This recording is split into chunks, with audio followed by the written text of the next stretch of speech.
Hello, 2 ദിവസമായി മീൻ കിട്ടിയിട്ട്. അപ്പം ചിക്കൻ പാർട്സിൻ്റെ കറിയാണ്. എന്താണെന്ന് വെച്ചാൽ കടലിലെന്തോ കപ്പൽ മറിഞ്ഞു എന്ന് അതിനെന്തോ കണ്ടെയ്നറുകൾ ഇതായെന്നൊക്കെ കേട്ടല്ലോ.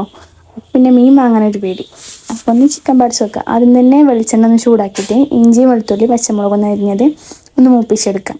പിന്നെ വെല്ലുള്ളിയും കറിവേപ്പിലയും അതൊന്ന് വഴറ്റിയെടുക്കാം. ഉപ്പിട്ടിട്ട് മൂടി വെച്ചിട്ട് ഒരു 5 മിനിറ്റ് വഴറ്റിയെടുക്കുക കേട്ടോ. എന്നിട്ട് പിന്നെ തക്കാളിയും കൂടി ഇട്ട് കൊടുക്കുക. അതൊന്ന് നല്ലോണം വഴണ്ടി വരുന്നവരെ വഴറ്റിയെടുക്കുക. എന്നിട്ട് പിന്നെ അതിലേക്ക് മസാലപ്പൊടികൾ ഇടുക. 1.5 സ്പൂൺ മുളക് പൊടി ഇട്ട് കൊടുക്കണ്ടേ. ഇത് വലിയ എരിവില്ലാത്ത മുളക് പൊടിയാണ് കേട്ടോ. അപ്പോൾ എരിവിനനുസരിച്ച് ഇട്ട് കൊടുത്താൽ മതി.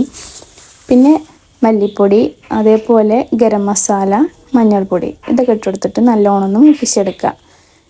പൊടികളുടെ പച്ചമണമൊക്കെ ഒന്ന് മാറുന്ന വരെ നല്ലോണം ഒന്ന് മൂപ്പിച്ചെടുക്കുക കേട്ടോ. സ്ഥിരമായിട്ട് ചിക്കൻ പാർട്സ് ഇങ്ങനെയല്ല കേട്ടോ വെക്കല്. അപ്പോൾ ഫസ്റ്റ് ടൈമാണ് ഇങ്ങനെ ഒന്ന് ട്രൈ ചെയ്ത് നോക്കാം, വെറൈറ്റി ആക്കി നോക്കാമെന്നൊക്കെ വിചാരിച്ചാണിത്. ഞാൻ എൻ്റെ അമ്മമ്മ ഉണ്ടാക്കുന്ന ഒരു സ്റ്റൈലുണ്ട്, അങ്ങനെ ഉണ്ടാക്കല്. അതിൻ്റെ റെസിപ്പി വേണമെങ്കിൽ ഒന്ന് കമൻറ്റ് ചെയ്താൽ മതി, ഞാൻ അടുത്തായിട്ട് ഇടാം കേട്ടോ. അപ്പോൾ ഇത് മസാലകളൊക്കെ ഒന്ന് വഴറ്റി വന്നതിന് ശേഷം നമ്മൾ ചിക്കൻ പാർട്സ് ഇതിലേക്ക് ഇട്ട് കൊടുക്കുക. എന്നിട്ട് പിന്നെ വെള്ളം ഒഴിക്കുന്നതിന് മുന്നേ ഇത് നല്ലോണം ഇതിൽ മിക്സ് ആക്കി എടുക്കാം. എന്നിട്ട് പിന്നെ ആവശ്യത്തിന് വെള്ളം കൂടി ഒഴിച്ച് കൊടുത്തിട്ട് മൂടി വെച്ച് വേവിച്ചെടുക്കാം. നല്ലോണം വറ്റിച്ചെടുക്കണം കേട്ടോ. ഒരുപാട് വെള്ളം ഒഴിക്കും വേണ്ട, അത് വേവാനുള്ള വെള്ളം മാത്രം മതി. ഏകദേശം ഒരു വേവായി കഴിഞ്ഞാൽ തീയൊന്ന് ലോയിലിട്ട് വെക്കണം. അപ്പോൾ ആ എണ്ണയൊക്കെ തെളിഞ്ഞിങ്ങനെ വരും കേട്ടോ. അപ്പോൾ ആവശ്യത്തിന് ഉപ്പ് ചേർക്കാൻ മറക്കണ്ട. പിന്നെ വറ്റി വരുന്ന സമയത്ത് കുറച്ച് കുരുമുളക് പൊടിയും കൂടി ചേർക്കണേ.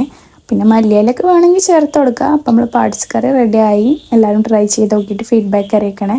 പിന്നെ എല്ലാവരും ഇങ്ങനെ വെക്കലുണ്ടോ എന്നൊക്കെ ഒന്ന് കമൻറ്റ് ചെയ്യണേ. Thank you.